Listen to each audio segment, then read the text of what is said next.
আপনি যদি মুসলমান হয়ে থাকেন আপনার বউকে বলবেন এই শেফালি বোরকা পরে বাহিরে যা, কথা কন। কিন্তু আপনার এই কথা বলার ক্ষমতা নেই, আপনি কাপুরুষ। আপনার বউকে আপনি বোরকা পরার ওয়াদা দিতে পারেন, আপনি কিসের স্বামী? কথা বলেন ভাই।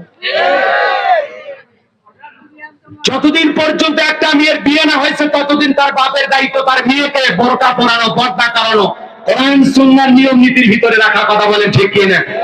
এরপরে যখন বিয়ে করে বাড়িতে বউ নিয়ে আসবেন আপনার দায়িত্ব আপনার স্ত্রীকে পর্দা করানোর, কথা বলেন ঠিক কি না? এই জন্য আমরা যেন আমাদের নিজেদের দায়িত্বে কোনো যেন অবহেলা না করি। আল্লাহ পাক আমাদের সঠিক বুঝদান করেন। স্ত্রীকে মেয়েদেরকে পর্দা করাবেন তো ইনশাআল্লাহ? আল্লাহ কবুল করেন, জোরে বলেন আমিন।